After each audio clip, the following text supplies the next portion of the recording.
तो आज की इस वीडियो में हम लोग क्वेश्चन नंबर 27, 28, 29, 30 तक हम लोग करेंगे। ठीक है, ऑब्जेक्टिव क्वेश्चन में 30 क्वेश्चन है, 30 कंप्लीट कर लेंगे। तो सबसे पहला क्वेश्चन दिया है 7 सेंटीमीटर त्रिज्या वाले एक वृत्त वृत्त वृत्त के लघु वृत्तखंड का क्षेत्रफल दिया हुआ है। ठीक है, तो दीर्घ वृत्तखंड का क्षेत्रफल हम लोग को ज्ञात करना है। तो सबसे पहले हम लोग लिख लेंगे कि हम लोग पास में एक वृत्त है और वृत्त में एक लघु वृत्तखंड बन रहा है। तो वृत्तखंड ऐसा होता है, ठीक है, ये कितना है, 14 सेंटीमीटर है। इसके बाद इसकी त्रिज्या बोला गया है, इसका त्रिज्या कितना है, 7 सेंटीमीटर। तो हम लोग को क्या करना है कि दीर्घ वृत्तखंड, तो दीर्घ मतलब क्या है, बड़ा वाला। तो ये छोटा वाला तो इधर हो गया, ठीक है, ये वाला पार्ट, बड़ा वाला जो दूसरे साइड है उसको हम लोग निकालना है। बहुत आसान होता है ऐसा क्वेश्चन निकालना। त्रिज्या की जगह आर की जगह 7 है, बस आपको याद रखना है। ठीक है, तो सबसे पहले हम लोग लिखेंगे पूरा सर्कल के एरिया में से, पूरा वृत्त के एरिया में से पाई आर स्क्वायर होता है पूरा वृत्त का एरिया, उसमें से ये लघु वृत्तखंड का क्षेत्रफल को हम लोग क्या कर देंगे, माइनस कर देंगे। इतना सा हम लोग माइनस कर देंगे, तो जो बचेगा ना वो क्या होगा, दीर्घ वृत्तखंड होगा। ठीक है, जो बचेगा हम लोग का वो क्या होगा, दीर्घ वृत्तखंड होगा। तो इतना सा हम लोग माइनस कर दिए। अब पाई की जगह हम 22/7 लिख दिए और आर स्क्वायर है तो 7 गुना 7 लिख देंगे, -14।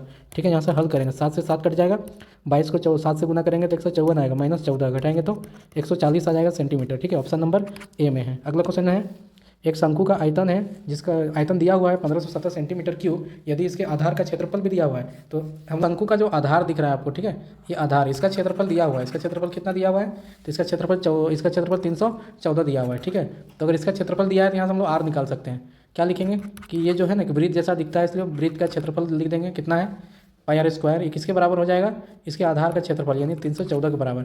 यहाँ से अगर आर स्क्वायर निकाल लेंगे तो कितना मिलेगा, 314 बटा पाई का वैल्यू नहीं लिखेंगे, है ना, अभी बताएंगे क्यों नहीं लिखेंगे। तो यहाँ से आर स्क्वायर का वैल्यू मिल गया, आपको आर नहीं निकालना क्योंकि आर स्क्वायर हम लोग यूज करेंगे।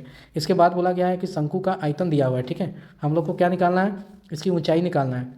तो शंकु का आयतन दिया हुआ है 1570, इसका formula 1/3 pi r square h होता है बराबर 1570। तो 1/3 हो गया गुना पाई की जगह पाई हो गया आर स्क्वायर, आर स्क्वायर की जगह 314 बटा पाई गुना एच की जगह एच रख देंगे और 1570। ठीक है, तो पाई से पाई यहाँ कट गया, 3 जो है और 314 उधर ले जाएंगे। ठीक है, तो एच बराबर कितना बचेगा, 1570 बटा 314। ये 314 इधर गुना में उधर भागा में हो जाएगा और 3 इधर भागा में तो दूसरे साइड जाएगा तो गुना में हो जाएगा। इसको अगर काटेंगे तो 5 बार में कट जाएगा। ठीक है, तो 5 गुना 3 कितना हो जाएगा, 15 सेंटीमीटर, जो कि हम लोग का आंसर होगा हाइट। ठीक है, तो 15 सेंटीमीटर ऑप्शन नंबर ए में है। अगला क्वेश्चन है, एक पासे को एक बार फेंका जाता है तो एक सम संख्या आने का प्रायिकता निकालना है। तो हम लोग को प्रायिकता निकालना है, अभी कैसा सम संख्या आना चाहिए। ठीक है, सम संख्या 1 2 3 4 5 6, पासे में जो संख्या होता है उसमें सम संख्या कितने बार आ रहा है, 3 बार आ रहा है तो ऊपर 3 लिख देंगे।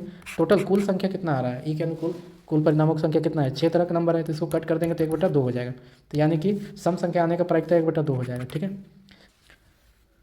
यहाँ पर बताना है कि निम्न वितरण सारणी के लिए बहुलक वर्ग का निम्न सीमा आपको बताना है। ठीक है, तो बहुलक हम लोग कैसे देखते हैं, बारंबारता में सबसे बड़ा नंबर देखते हैं, सबसे बड़ा नंबर ये है। तो यानी कि 30 से जो 40 है ना, ये हो जाएगा हम लोग का बहुलक वर्ग। और बहुलक वर्ग का निम्न सीमा कितना है, तो 30 दिख रहा था, यानी कि